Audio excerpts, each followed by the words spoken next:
আমার মতো কে কে সকালবেলার নাস্তা রাত্রে বানায় রাখো এবং এভাবে ফ্রিজিং করে রাখো, অবশ্যই কমেন্ট বক্সে কমেন্ট করবা। আসসালামু আলাইকুম, কেমন আছেন সবাই? আল্লাহর রহমতে আমিও অনেক ভালো আছি। তো যেহেতু আমি সবজি রান্না করব রুটি দিয়ে খাওয়ার জন্য, সেজন্য মিষ্টি কুমড়া, গাজর, আলু, পটল, জাস্ট আমার হাতের কাছে যে কয়েকটা সবজি ছিল সে কয়েকটা সবজি, তারপরে এখানে আমি পরিমাণ মতো কড়াইয়ে তেল দিয়ে দিয়েছি। আর আমি পরিমাণ মতো সব কিছু একটু একটু করে দিতেছিলাম। এখানে ধনিয়ার গুঁড়া, হলুদের গুঁড়া, একটু জিরার গুঁড়া, পরিমাণ মতো লবণ।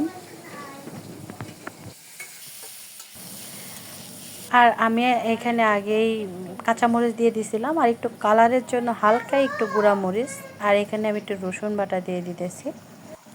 আর আমি এইভাবে রান্না করে দেখছি, যে কয়েকবারই রান্না করছি না কেন, আমার বাচ্চারা এই সবজিটা এত পছন্দ করে যে মানে সকালবেলার জন্য রান্না করলে দুপুর পর্যন্ত যায় না, তার আগে শেষ হয়ে যায়। আর অন্যভাবে রান্না করলে সেই সবজি দেখা যায় যে ওরা খেতেও চায় না, অবশেষে ফেলে দিতে হয়। সেজন্য আমি চেষ্টা করি আমার বাচ্চারা যেভাবে খাইতে পছন্দ করে ঠিক ওইভাবে রান্না করার জন্য।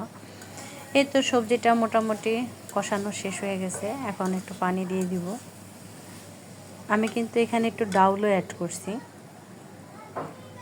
আর ভিডিওর মাঝখানেই বলি, আমার ভিডিও তোমাদের কাছে যদি ভালো লেগে থাকে তাহলে অবশ্যই সাবস্ক্রাইব বা ফলো দিয়ে আমার পাশে থাকবা, এটাই তোমাদের কাছে আমার রিকোয়েস্ট। আর এই তো মোটামুটি কষানো শেষ, এখন আমি একটু পানি দিয়ে দিছি।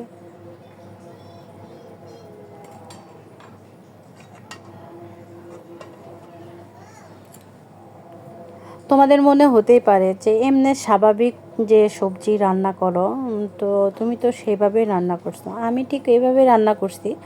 তো এখানে অনেকে ডিম দিতে পারো, আবার আমি এখানে একটু অ্যাড করছি, শুধু চিনি অ্যাড করছি এখানে। হালকা মিষ্টি হওয়ার কারণে আমার বাচ্চারা খুবই পছন্দ করে। আমার কাছে মনে হয়েছে যে এখানে চিনিটা দেওয়ার কারণে টেস্টটা বেড়ে গেছে, আমার কাছে অনেক ভালো লাগছে। তো তোমরাও বাসায় ট্রাই করতে পারো।